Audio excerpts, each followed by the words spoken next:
Okay, good evening, everyone. Welcome to the September meeting for Silicon Valley ACM SIGGRAPH. I would like to thank Bay Area ACM for their help in co-sponsoring tonight's meeting. Tonight, we will have a presentation by Suyeon Choi talking about holographic display systems based on artificial intelligence. I am Alice Junkirk, Chair of Silicon Valley ACM SIGGRAPH, and joining me tonight is Bill Bruns from Bay Area ACM. Before we get to tonight's presentation, we would like to tell you about our organizations. Silicon Valley SIGGRAPH typically meets in various Silicon Valley companies about once a month. Our meetings are great for networking and learning the latest technologies. Since COVID hit, we have been online. However, we hope to get back to in-person meetings eventually, perhaps soon. So if you have any meeting locations that you can help us organize, please contact us. Now, let me introduce the officers of our chapter.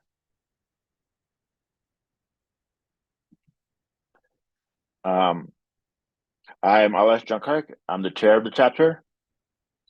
Brent Simon is vice chair. Carl Anderson is treasurer. Sharon Yang is secretary.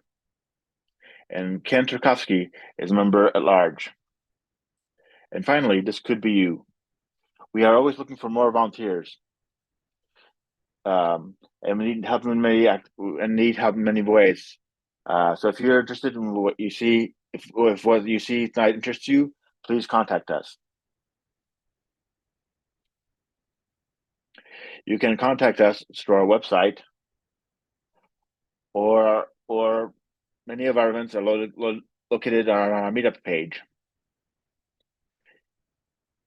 You can email us through this email address.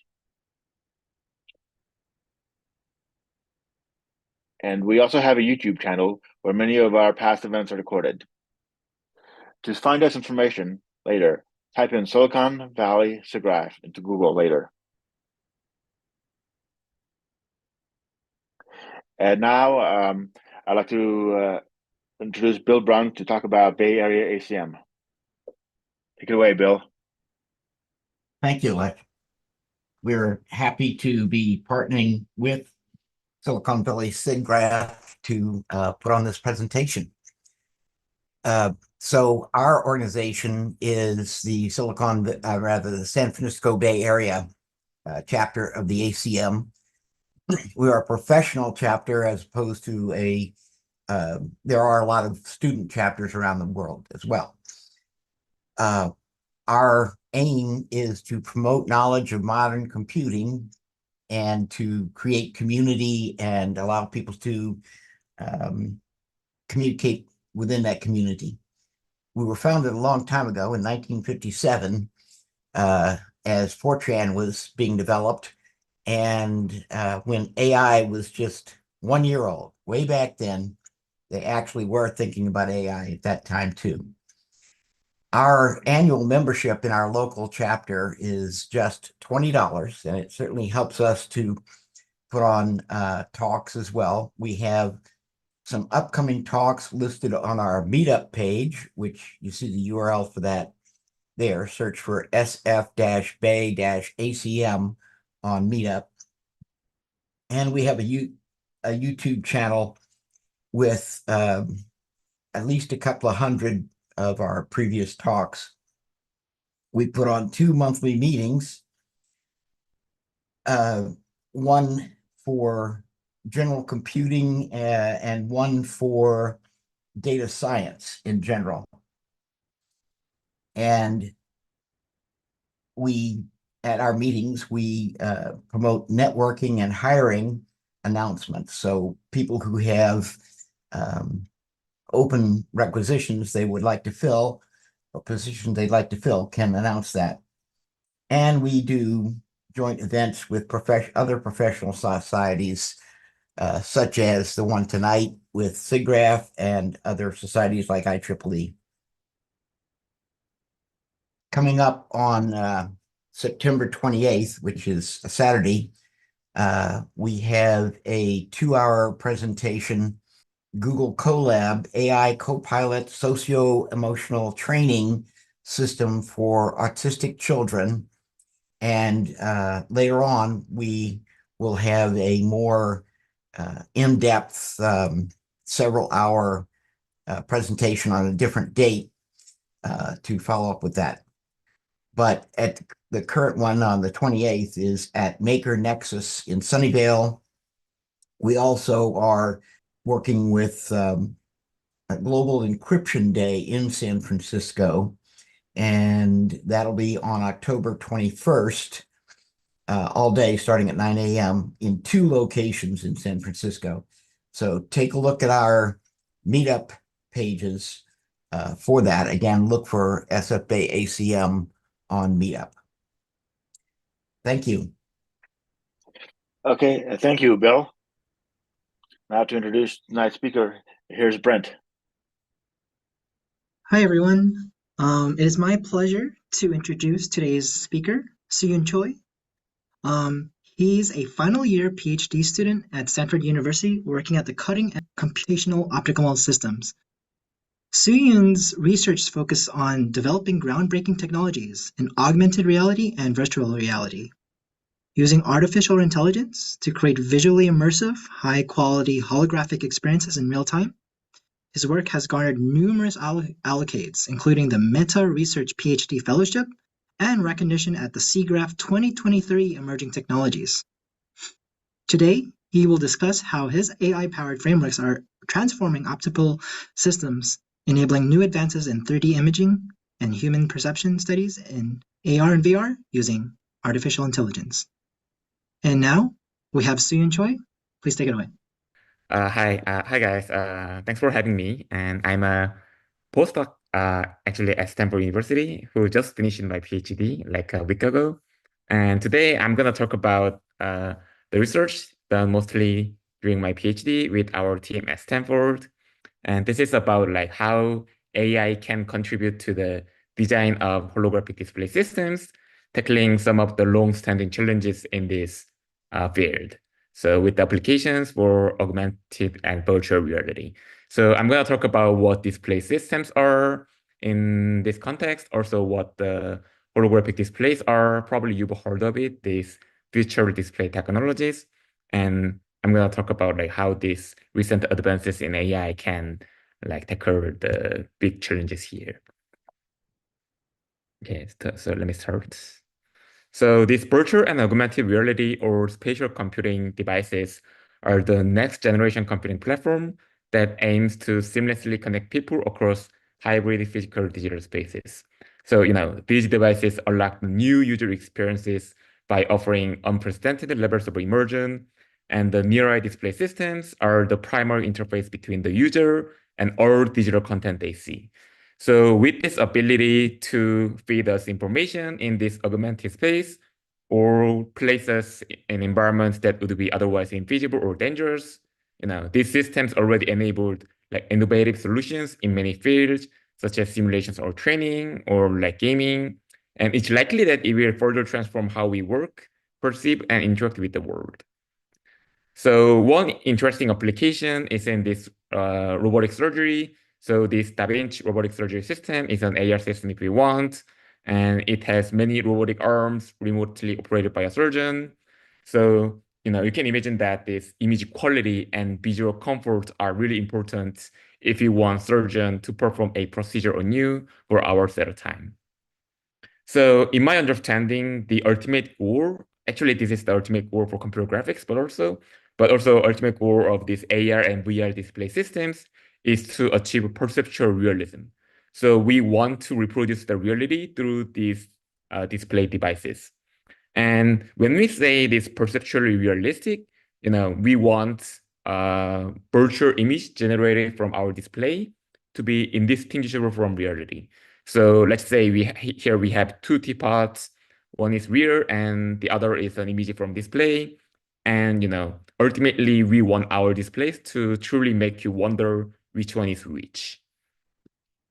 And then providing visually comfortable experiences I think is also vitally important because we want to use these devices for extended period of time, and we want to be socially also comfortable wearing these devices. And this includes like thin form factor, lightweight, and you don't want to support the half kilogram devices on our head every day. And we want to support all the focus cues that we see from the real world and vision correction, everything. So again, these are two ultimate goals for display systems. And we are going to look into like how these goals are actually translating to the requirements of these display systems. And to understand this better, I'm illustrating a very high level abstraction of any display systems. And of course, in any display system, we would have a display panel where we engineer photons with probably some electronics and algorithms. So we are going to design the system around this display panel so that we make our virtual reconstruction out of the system to look as real as possible given the 3D input, which would be either computer-generated content or 3D scenes or real world. So if we think about the values that drive each pixel of display panels, you can think of it as a latent code, actually, because it's much low dimensional, absolutely, from what we see from the real world. And what this system does is actually, encoding this 3D information into the low dimensional code, which we use for driving display panels. And, we usually use the rendering algorithms for most conventional display systems. And then what we want is that we want to decode this code somehow so that we can see optically or physically reconstructed virtual scenes. And this might include, human visual systems also. So you might be familiar with this architecture because it's really famous, like autoencoder architecture, just merely. And one thing stands out is that you are always optically or physically reconstructing the virtual image. So this decoder is constrained to be physical. And this diagram is probably most helpful because it helps us to understand how the ultimate goals that I mentioned before are translated into the requirement of each component. So we can classify the computational requirements for the digital encoder parts and also the many challenges for the optical decoder part. So it has to deliver everything the human visual system is capable of sensing while being compact and retinal resolution, wide field of view, and correct all the visual aberrations and so on. And then I'm gonna try to fit the previous display systems into this diagram to just for the better understanding. And again, using these any display systems, you want it to deliver all the visual cues using these near displays. And we already had some kind of concept in 1800s. People already had these stereoscopes. So what this does is to show two slightly different images with the parallax for each eye. And people would just gather to see those images. And if we look at how far we have really come from these stereoscopes, surprisingly, the basic principles of operations remain the same today for AR and VR displays. So we have this giant headset. It might be a little bit better these days, but basically the optical principles are the same. So if we look into how digital display work, the main idea is pretty simple. So inside the headset, there's nothing but just a small micro display panel and a magnifying lens, which relays the displayed image to 4 virtual distances. And we just use this thin lens equation to determine where to put this virtual image. And then, we are basically looking at 2 different 2D images, same as in the stereoscope. So this fixed focal plane design, of course, has many problems. So first, it lacks the focus cues. I'm gonna get into detail what it is in a second. And also, it has a large form factor, and even in our latest and greatest Apple Vision Pro, it requires a prescription inserts that takes like $100, and you have to put on and off based on your prescription. So in terms of the near display system design, this is merely has 2D projection for these encoding algorithms, which is pretty easy. And also the decoder part, it was pretty straightforward because you only has a eyepiece, and then the displayed images basically is relayed to your retina, and then your visual system are confused because the visual cues are conflicted. And this is what I said as a lack of focus cues. So researchers in the SIGGRAPH community have come up with better solutions to solve this focus cues problem. So here we are designing this physical decoder or optical architecture with the collection of the optical elements we can assemble, and then design these display-specific rendering algorithms using some vectorization or scene decomposition, basically encoding the visual cues from the 3D scenes into the latent code that you use for displays. And just to name a few, like we have these varifocal displays where you assume you have eye tracking, and then you have a depth information, and then you can adaptively move the presentation into some depths. And then you can think of a multi-plane display mode where you present simultaneously multiple planes, and the light field displays where you put like micro lens arrays to provide light field informations. But unfortunately, the fundamental problem for all of these technologies is that somewhat we are all limited by the degrees of freedom for choosing these optical elements. So, we have to engineer all these millions of rays to accurately display the images for your retina, but we only have a control on curvature of these optical elements or lenses, or selecting materials for refractive index. And these forms a tight trade-off for their optical performance. And I'm not going to go through all the boxes in this chart, but here are a few points that I want to make. So first, if we want to see these tables in a high level, there's a lot of trade-offs. So some are better for creating nice form factor, but some are better for resolution or wide field of view. But none of these gets close to achieving everything we want. And second, there's something that none of these technologies can do really well, like creating accurate focal depth cues that we see from the real world. So we might be interested in looking at different technology. And one technology that's very promising is what we call holographic displays. So this is fundamentally different technology than other these technologies, where we bring together sort of like static or dynamic optical components to transport all the waves from display panel to the eye. In a holographic display system, we can start from very simple optics, but formulate it as a computational light transport problem, where we optimize how the light wave propagates through the 3D space. And of course, there are a lot of challenges for holographic displays as well, if you look at this chart, but we can at least theoretically achieve all these optical performance. So we can check the retinal resolution buffs, per pixel depth cues, vision correction, because you can just dial in your prescription, and holographic displays can correct the images only using software. And also, I'm going to show later how we can achieve the sharp parallax and nice form vector using holographic displays. But, as I said, there are a number of computational challenges. It has been very long standing since the invention of digital holography in 1950s. But what's interesting is that these challenges are orthogonal to the normal optical challenges that we face today.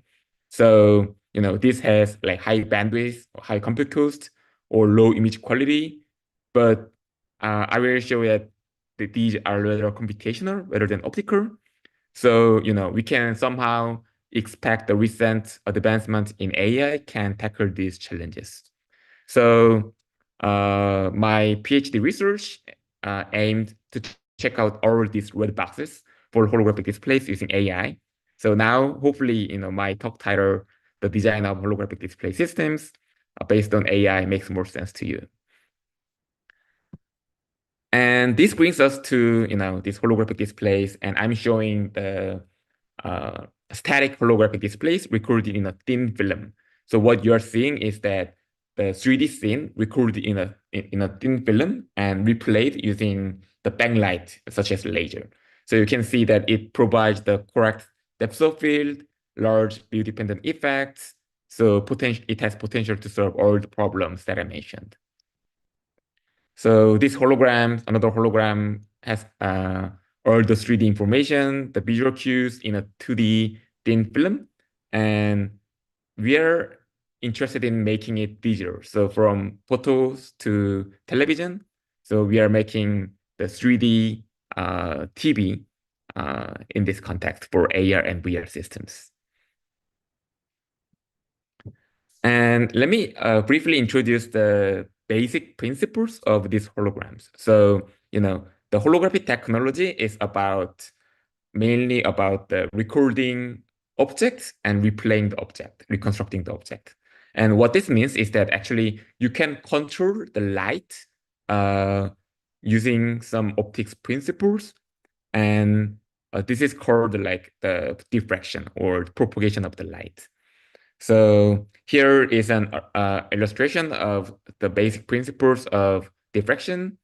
So if we have some beam input incident on a hologram, and if we introduce some periodic alteration in this phase of the wave, we can deflect the incoming beam by a particular angle at some degree using just merely grading equation shown here.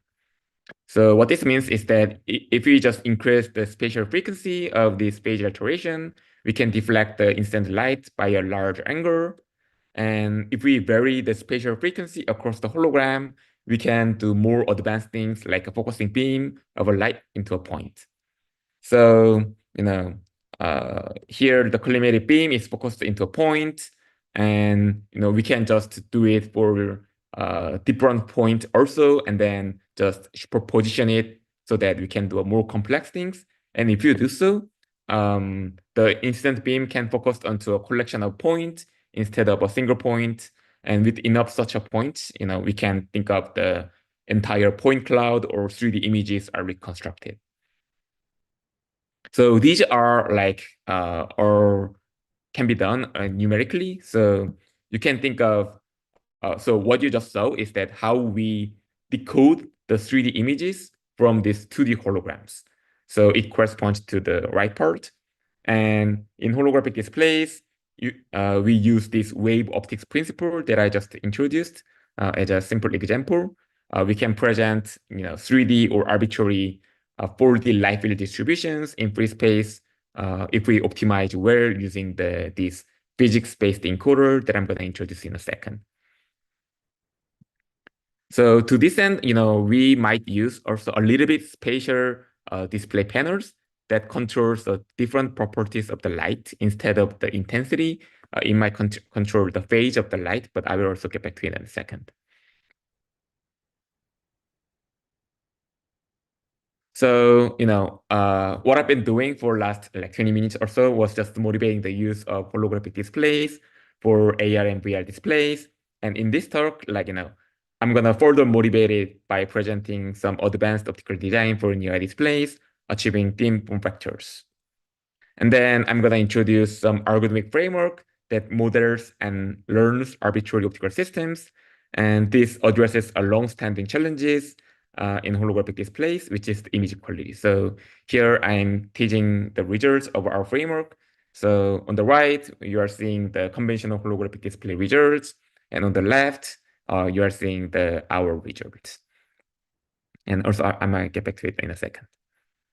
And lastly, I'm going to talk about how AI can truly satisfy the requirements of this encoding part, which was really encoding all the visual cues efficiently. So I'm going to say that how we can render the holograms in real time and also show how these algorithms can uniquely provide correct view-dependent effects. So putting everything together, I'm going to talk about how AI can contribute to the design of the holographic display systems. So for the first part, I'm gonna introduce like two compelling examples of the holographic display design, which achieves very thin form factor shown in the photos below. So to do that, I'm illustrating what this holographic display means in terms of near display context. So this still corresponds to the decoder pairs on the right.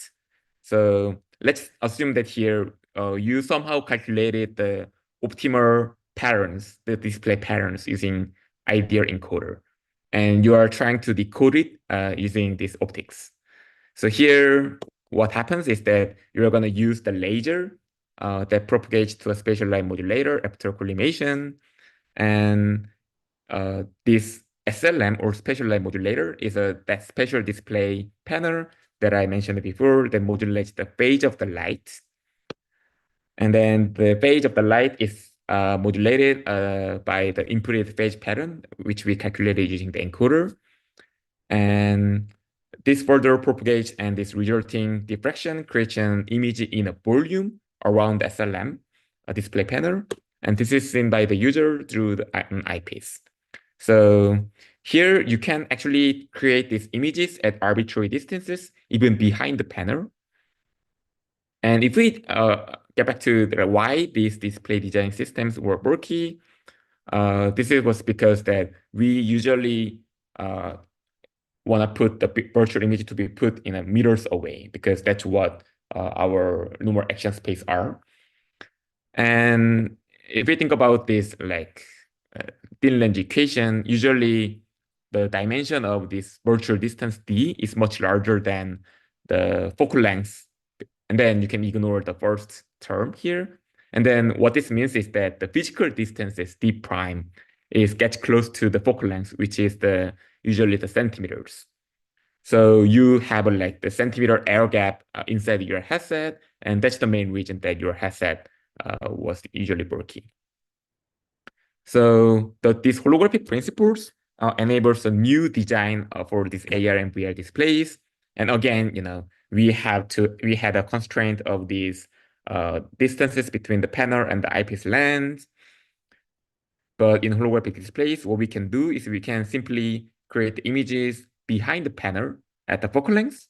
And then what this allows us is to squeeze the form factor by positioning the physical panel right behind the lens, while still creating the images at focal distance of the eyepiece. Even also, we can create the 3D volume over there.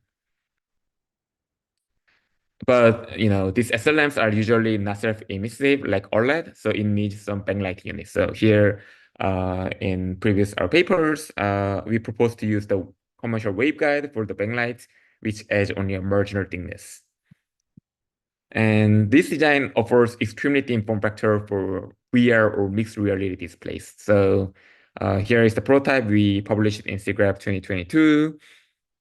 And I'm going to show some research based on with this prototype. And also, we can apply very similar principle for AR displays. So conventional AR glasses are bulky because they require a bulky projector, which also requires focal length between the projection lens and the SLM. And in the same way, the holographic display can be placed directly against the incoupler with the no projection optics. So since holographic display can encode the full 3D information at a thin 2D plane, we can also create this projector simply by just putting the phase only SLM into the incoupler of the waveguide, and then just calculating the corresponding phase patterns using CGH algorithms that we are going to introduce later.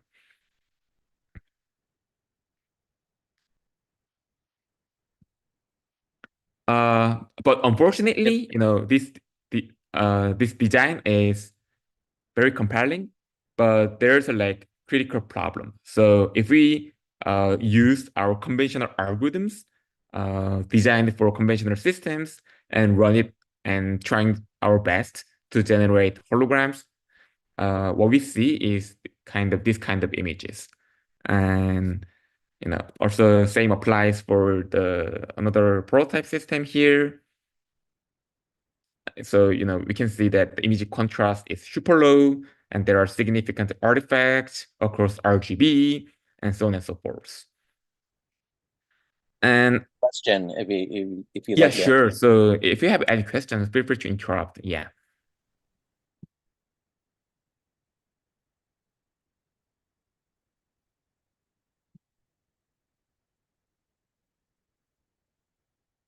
Yes, I was just wondering, how do you inject the head orientation into your system for an AR type of display?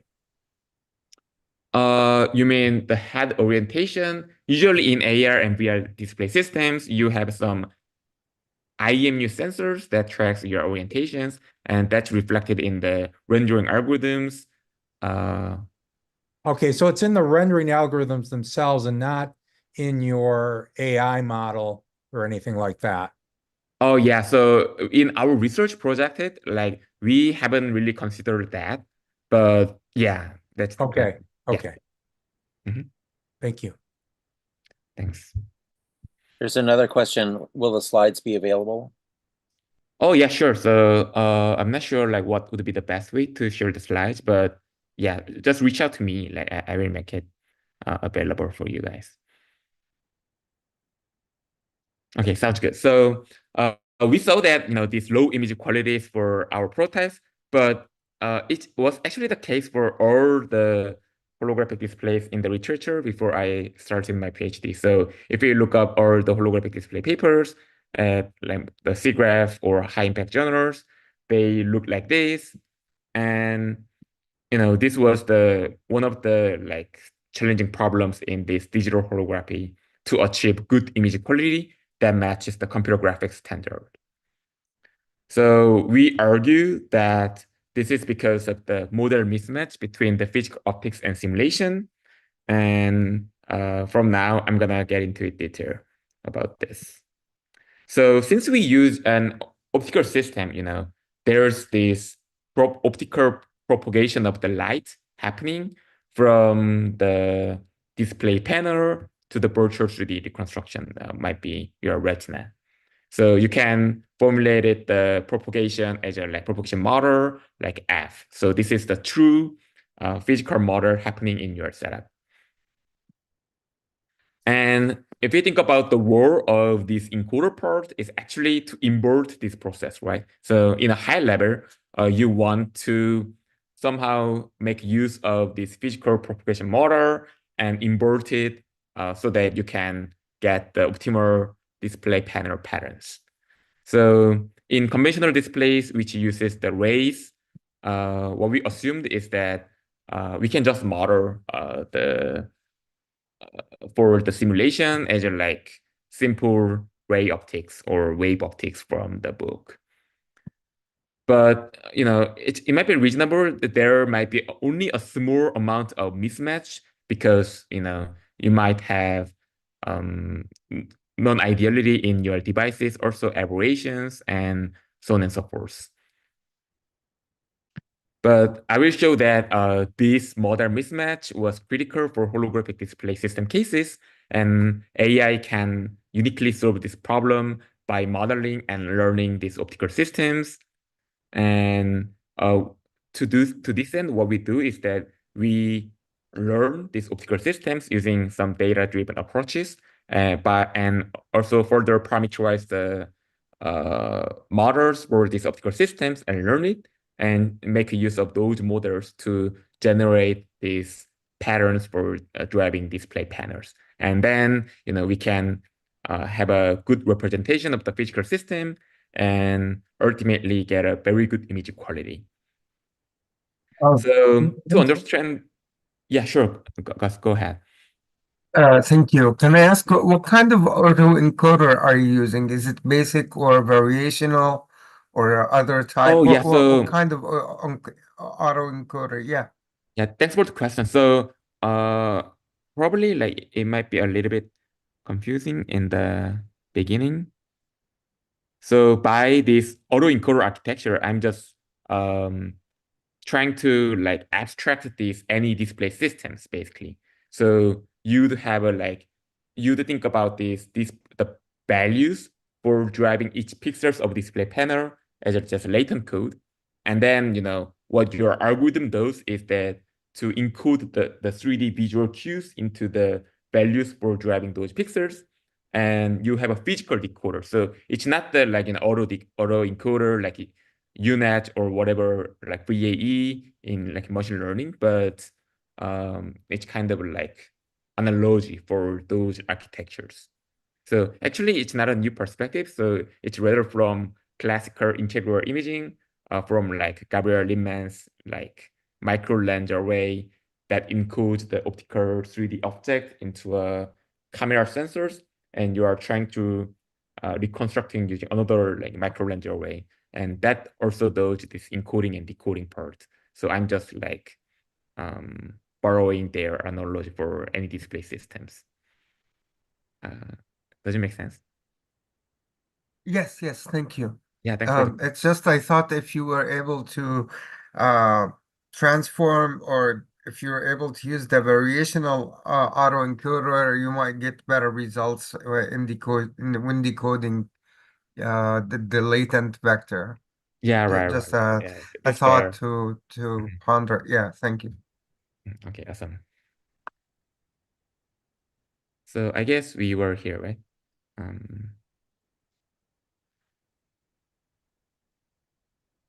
Oh yeah. So to understand this problem better, we are gonna get into this. What does this encoder do? So what this does is encoding this 3D representation in terms of this 2D representation that that's used for displays. So this is always done by some algorithms, and which is called like computer generated holography, or CGH. So you can think of it as a like physics-based encoding of 3D data into a 2D wavefront, and we just use it for reconstructing the 3D visualization in the air. So specifically, what we do is to simulate how light propagates numerically and predict what the phase pattern should be, or like based on what the target content would look like given the phase pattern. So, to be more specific, like this is the basic algorithms these days for this computer generated holography. So we can say that the goal for any CGH method is to solve an objective function shown as a like L over here. So note that this F hat is the simulated model of free space propagation that we can just borrow it from optics book, wave optics book. And A is the target amplitude, the image that we want to create. And as I said, there might be some physical propagation that's unknown, and that might be slightly different from F hat because of all the hardware issues, but I will get back to it later. So right now, we only have this F hat, the ideal model. So what this algorithm does is that every iteration, basically you can predict how the image look like from the phase pattern that we want to use for our displays here, and then compare this reconstruction with the target images and backpropagate this error to the phase patterns that we use for displays. So this simple approach eventually converged to a good solution. And there has been also other good algorithms as well. So if you run any of these algorithms, the simulation always works satisfying. And although like the classical Gaussian-Box-Jackson algorithm is always a little bit noisier.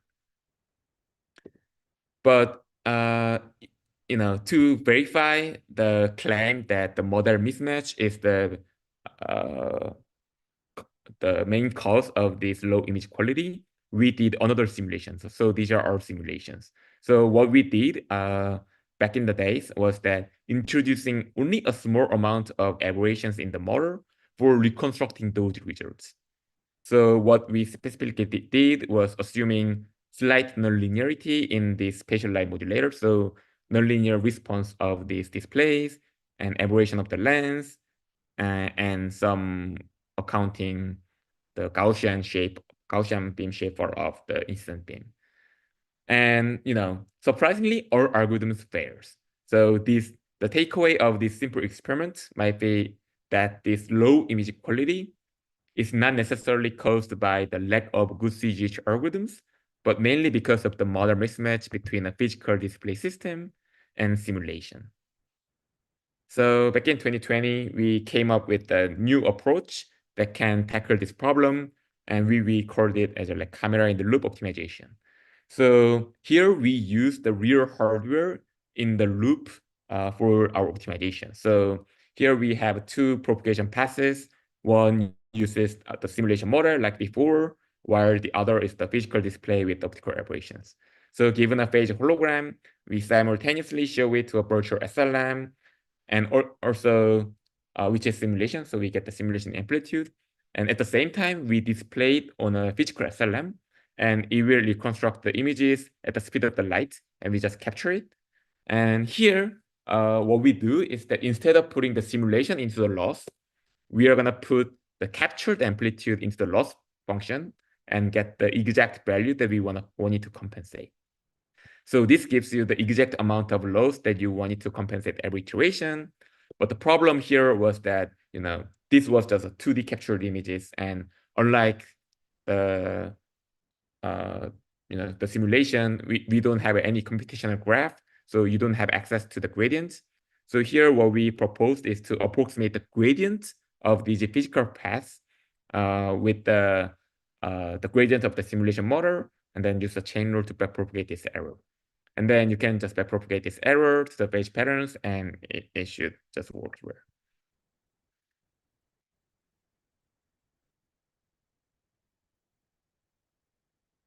So we tested these algorithms in this large benchtop setup back then. So here again is the laser and some collimation optics. And there's SLM, which modulates the light, and the modulated light propagates further and creates some images in the air, which is relayed by the FOAP system and in the sensor. So if you look into this, what the camera captures, here's the result produced with the very conventional CGH algorithms like Gershbox-Saxton. So here the white box illustrates the region where the wavefront is constrained, but we can also just optimize all the regions as well. And for comparison, here was the state-of-the-art algorithm back in 2019, which is significantly better, but not great. And here is the result. Pardon me, what's your loss function? Is it the Euclidean distance or Oh yeah, so KL there was the divergence number, or this L2 loss, yeah. L2. Yeah. So here we saw the camera in the loop optimization results captured in the same setup. So the colors and contrast are a lot better. Noise is significantly reduced. And, this was pretty exciting back then. So this simple algorithm worked pretty well. And then what we did was we took back and what we want to do with this framework. And one thing was just push the image quality further. And if you look into the image, it got significantly improved, but still it has artifacts. For example, on the background, you can see all the speckles right there. So this was also another big challenges in holographic displays. And this is essentially because of the high coherence of the light sources. So, these speckles are known to be caused by the interference from these microsurfaces. And what it means is that we have a laser and each light sources has certain characteristics, and one of them is the coherence. And this is what really enables the holographic displays, but also, kind of what hinders the image quality. So we intentionally used partially coherent light sources, which has broader spectrum. So there are people call it spatial coherence and temporal coherence based on the sources of the coherence. And then if we have less coherent light sources, it has less speckle, so which is beneficial, but also it sacrifices the image resolution. So what we did in this paper was developing the corresponding partially coherent wave propagation models and use the camera in the loop optimization. And then what this algorithm would do is effectively deconvolve the blur kernel introduced by the partially coherent light sources, and we would expect somehow less spectral while keeping the image quality better. And indeed, it turned out that the SLAD, the superluminescent LED, has a good trade-off in this setting. So it preserves sharpness while reducing the spectral effect considerably. So far, the takeaway from this camera angle optimization was that this model mismatch of this free space propagation model and the physical propagation model affects a lot on these displays. And we were kind of able to tackle it by introducing this camera in the loop optimization, but it needed camera actually every iteration for every target image, which makes it impractical. And we also still needed to approximate the gradient somehow using the off-the-shelf wave propagation models. So again, if we summarize it, it's kind of accurate but non-differentiable and also requires camera every iteration, while our free space propagation model is differentiable. So what we'll do is that whether parameterize this wave propagation model and adjust these parameters so that it matches the physical propagation model.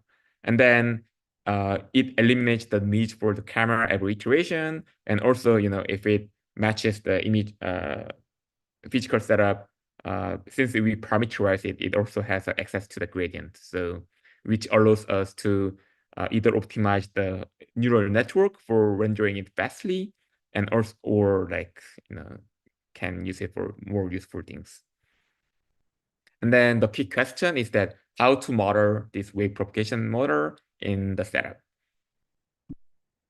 And here is an expanded view of this ideal wave propagation model we always have used. So the input of this propagation model is, of course, the complex valued wave field, and the output is also complex valued wave field. So, but we usually input these phase patterns because that's the input for the SLMs, and we simulate how the image would look like given the inputted phase patterns on the SLMs.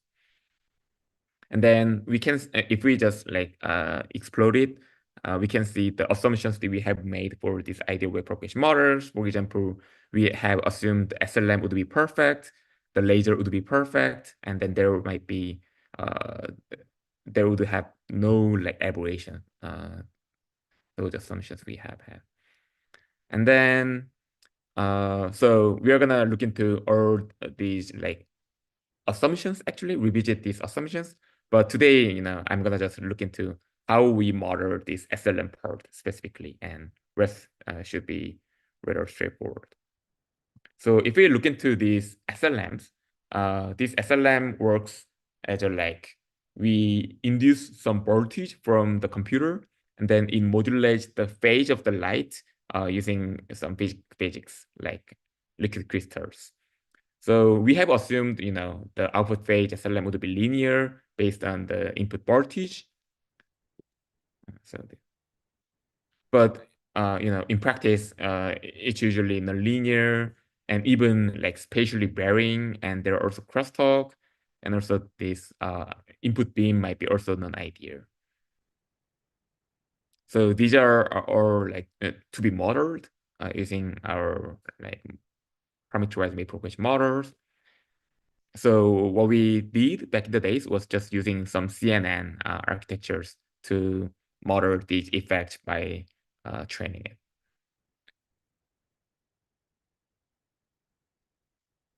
Is that a convolutional neural network? Yeah, that's just a convolutional neural network. You mentioned briefly gradient approximation. Just curious, are you using auto differentiation for the gradient, or numerical, or symbolic? Oh yeah, so we just use the PyTorch, so they support the auto differentiation, but also we are gonna show the visualization of the gradients, which is also by showing the finite difference of the physics as well as the finite difference of the models also later on. But by default we use just the auto diff.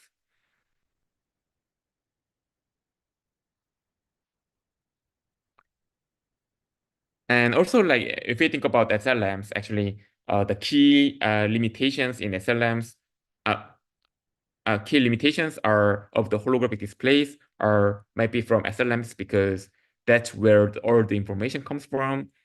And there are many types of SLMs we use, and there has been Arcos-based phage SLMs, which is most popular. And then there were emerging MEMS-based phage SLMs, which is very interesting because it supports an order of magnitude faster frame rate, but it supports less phage levels to control. So there is a trade-off between these MEMS-based SLMs and Arcos SLMs. And when it supports like only limited phage levels, the problem is that this response is even like non-differentiable. So we cannot run the optimization using this non-differentiable process. So we have to handle this quantization, and I'm explaining a little bit more about it. So the differentiable quantization layer is necessary because we want to run the optimization through this physical process. And then this quantization is usually, of course, non-differentiable. So what people have done is, the easiest way to solve the problem is to ignore it, right? So the naive approach basically assumes the continuous phage values and just quantize at the very end. It works for like conventional SLMs like liquid crystal type SLMs, but it doesn't necessarily work for highly quantized SLMs for like emerging type MEMS-based SLMs. So on the right, I'm showing the simulated image quality with these A-frames on a 4-bit SLM using this naive approach. Probably a better approach is to quantize the forward path using the optimization during the optimization, but approximate the gradient with the differentiable autograph function. For example, like this unity, if you do it better, you can probably approximate with the sigmoid shape, and this should work better. So here, what we proposed is that, to treat these quantized SLM values as a categorical distributions with the Gumbel noise because they are the unbiased estimator for this quantization process. And we demonstrated this improved performance both in simulations and experiments. So here was like how we handle the process happening in the SLMs. And, using the similar principles, we can model like each part of the model to construct this full physics-based wave propagation model. So below, I'm again illustrating the diagram that I showed before, just to give you a better sense of where each component corresponds to. So again, at the high level, this model takes the quantized phase from the last part of the input, and then output the complex value field at some volume.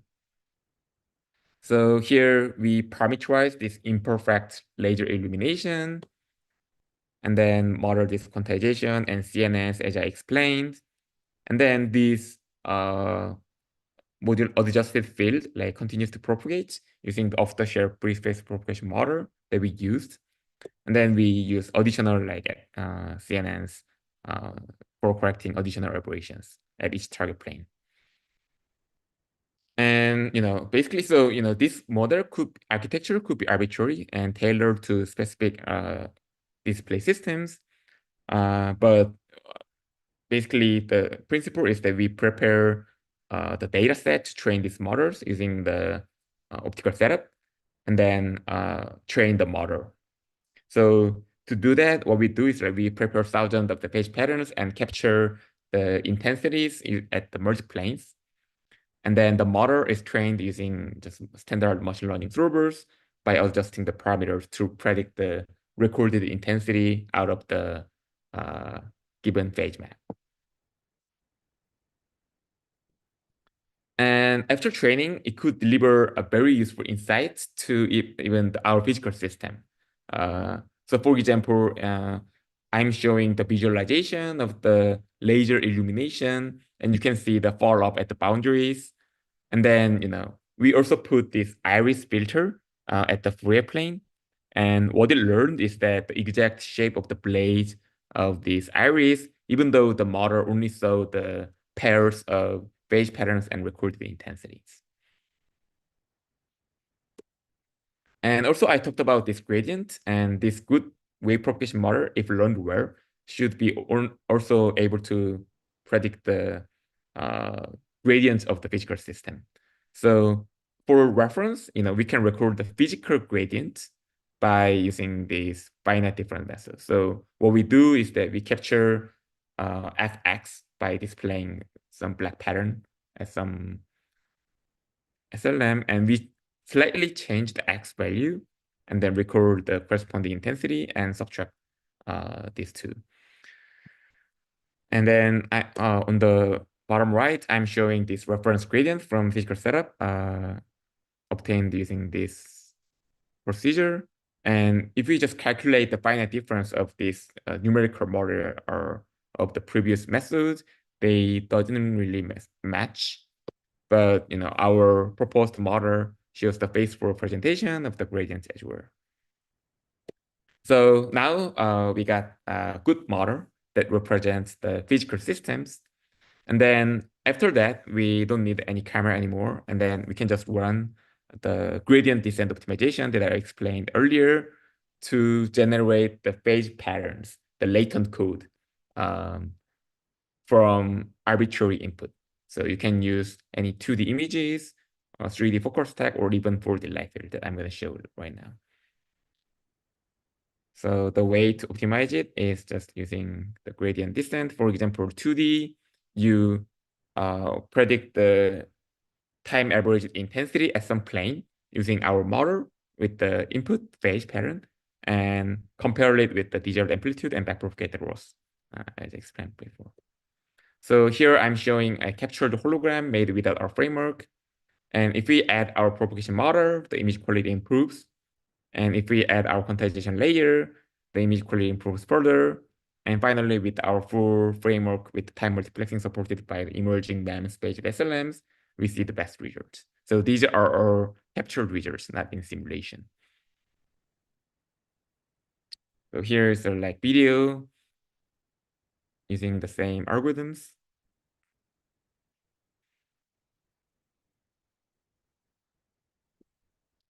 And you could also do this for 3D by predicting the intensities and multiple planes. So here's the results. And finally, we could get these nice 3D holographic images in the experimental setup. And actually, we brought this setup to the last SIGGRAPH emerging technologies, but also an improved setup at actually this SIGGRAPH at Denver. So here you can see the field of view is changing as we change the focus of the camera.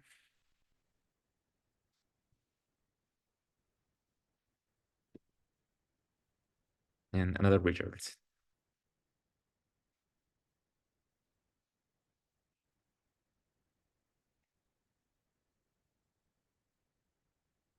So we could also develop a tailored model for this thin AR setup as well, and then apply the similar procedure on this to get improved image quality on this compelling AR setup as well. So if we apply our algorithms that I just explained, we could get this improved image quality, and then so on and so forth. So here is the direct comparison captured in the same setup with and without our framework.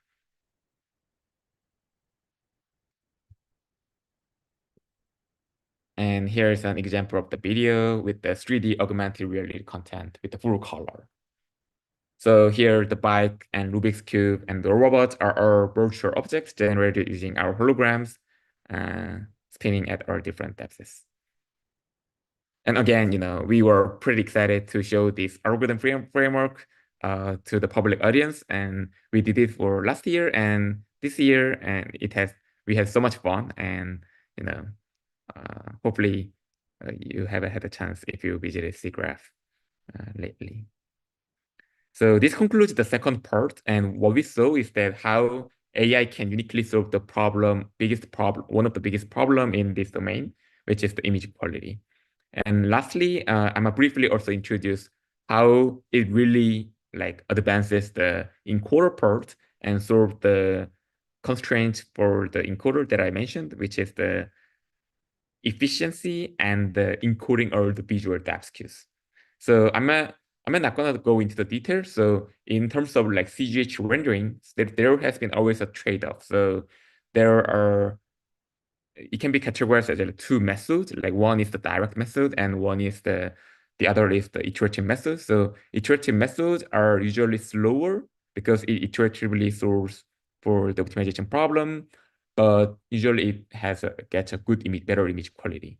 But what we showed in a 2020 paper was that it can effectively break the trade-offs of this image quality and runtime by training the neural network for real-time holographic rendering. And another interesting thing is that actually all the results that you saw is that based on this camera. So we put the stationary camera over there and somehow tailored the algorithms to show the best image quality for the camera. But if we try it in our own, actually, the image quality captured by the camera might not translate exactly for your user experience. And because your eye has your human eye is constantly in motion, also like involuntarily experiencing these pupil contractions and relaxations in real time. So, it might be not trivial that approximated this holographic 3D scene captured for camera or the developed algorithms can truly provide a satisfying 3D experience for users. So one evidence for that is that, we can actually visualize the light field out of the output of the algorithms. So this is one interesting characteristics of holographic displays because, in conventional displays, the light is emitted usually isotropically, but in holographic displays, you can control how the light would propagate in different angles also, because you have much more degrees of freedom within much smaller optical extent. And then when you run some algorithms, actually it doesn't reconstruct the full light field, and it only supports like some millimeter light field at pupil plane. So this might produce some good results for camera, but definitely not a good experience for users. So what we would do is that we want to reconstruct the full light field across the eyebox because that would provide you like right parallax, right view dependent effects, and more visually uniform experiences. So to do that, we can also run the optimizations, but we just needed some relationships between the wavefront to the light field, which is differentiable. So that's known to be the governed by the short-type Fourier transform. And what it does is basically it gives us how the light would be seen from different directions. So it's the light fields. So this operation performs take a window at each pixel positions and take a small Fourier transform for this window. And then what you get is how the window would look like from different viewpoints. So, and then you can do it for all pixel or across all the pixels in the image. And then you get some blurred light field of the wavefront. And then you can just code it up and then optimize for light fields. And then if you do it, you can actually get holograms. This is simulation though, that reconstruct a full light field.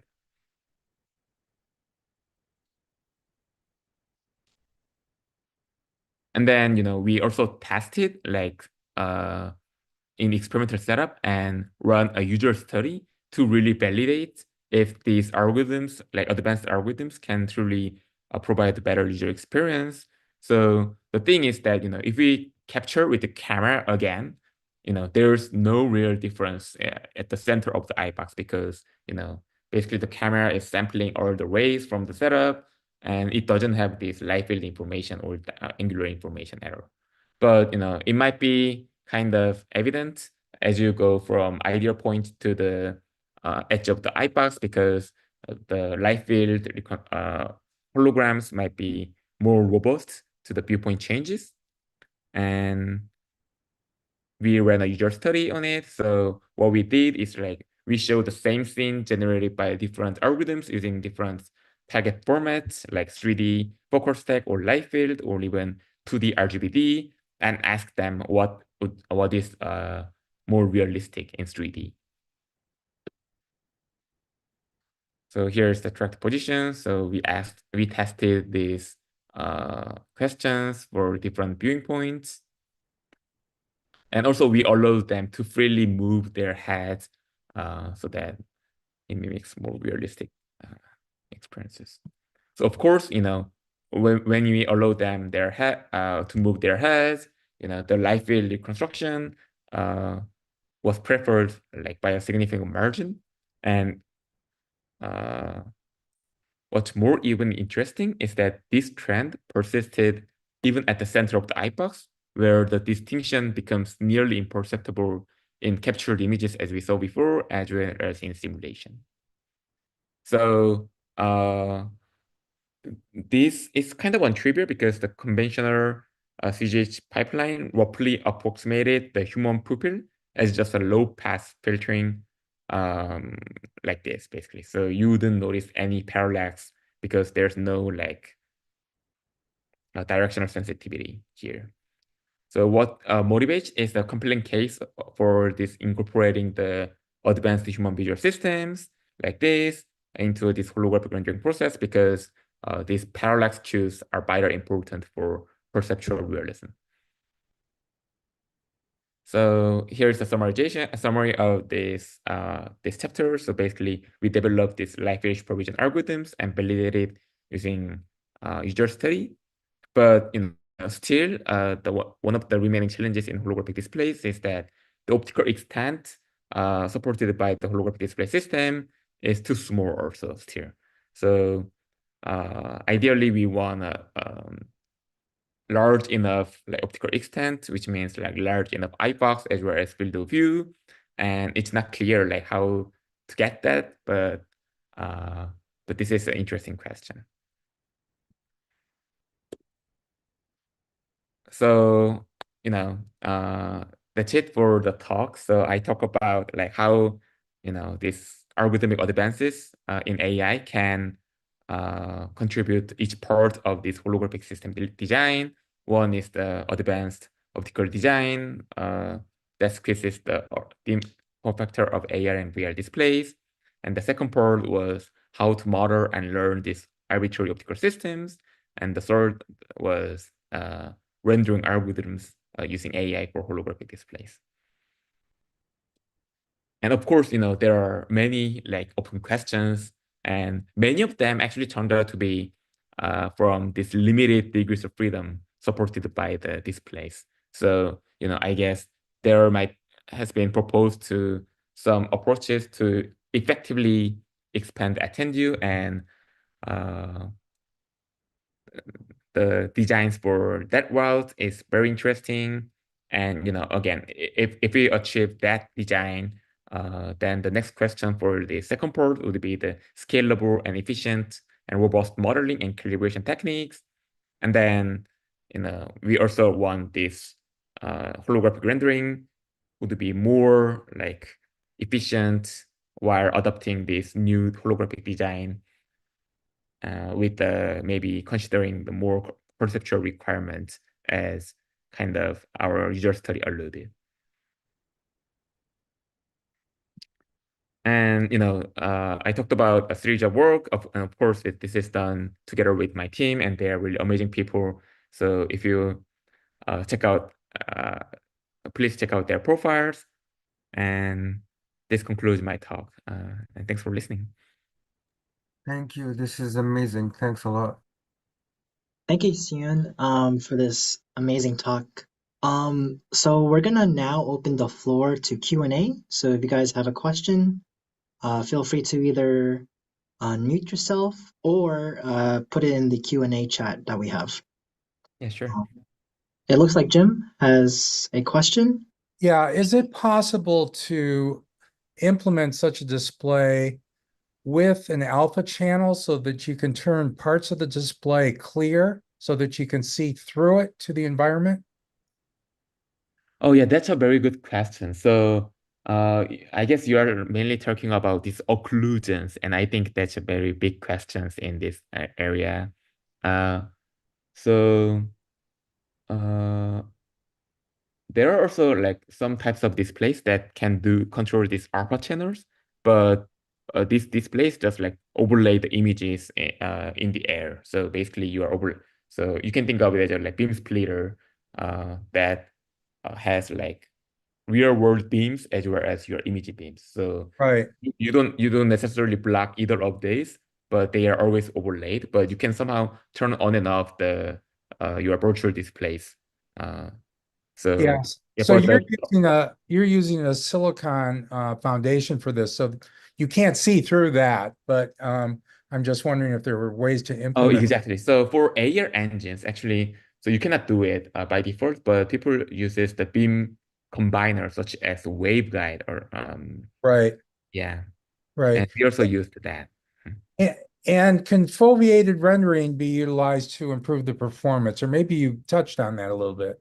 Absolutely. So I haven't necessarily talked about it, but also there are a series of works from other researchers combining this foveation into hologram rendering, and I think that's very interesting work. Yeah.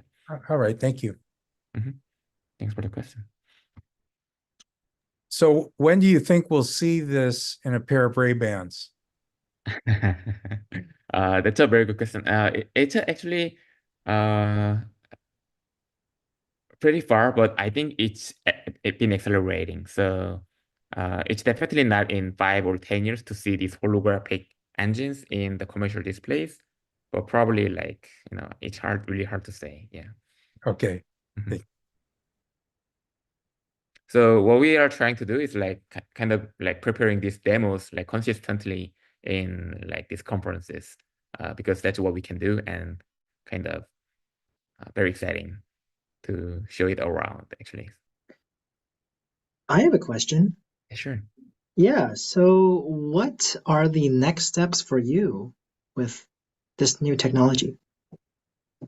Oh yeah, so I think so I've talked about this thin form vector and this algorithmic framework and rendering pipeline, and I probably like would like push a little bit more, incorporating those efforts a little bit more during my postdoc. Uh, uh, would it answer the question or? Yeah, cool. Um, if if there's any other questions, feel free to put them in the chat. If not, I guess we can conclude from here. Thanks everyone. Yeah, okay. Thanks everyone for listening. Yeah, thank you for coming, and it was a great talk. Thank you for presenting, Suyeon. Thank you. Yes, thank you. That was great. Thank you very much. That was amazing. Thank you. Thank you. There is another question from San Diego. Yeah, so I saw that you mentioned this in like VR and AR applications. I wanted to know, like, aside from like the overall like benefits, like aside from the overall like size benefits that you get from this Oh yeah, technology, so like that's what other I think benefits great do you think? questions. So so I guess there might be answers from different perspectives. So for this general framework, reducing the model mismatch between the simulation and the real world systems are kind of like prominent for many of the areas like robotics or other imaging systems as well as camera systems. So I think I think I'm looking for also many other applications in terms of that sense, but also just for holography itself, it's mainly about we were working on these display modalities, but holography is like kind of magic for other applications as well. So I'm looking forward to more like applications that that could benefit from our work also. But great questions. Thank you. Thank you. Thank you. All right. So if there is no any other questions, I guess we can end it here. Okay, let's call it an end. Okay, thank you again, Sean. Yeah, And awesome. And thanks for the invitation. Yeah. Thanks. Yeah, Thank you thanks, very Nick. much. Yeah. That's okay, great. okay. Bye. Bye. Great talk there.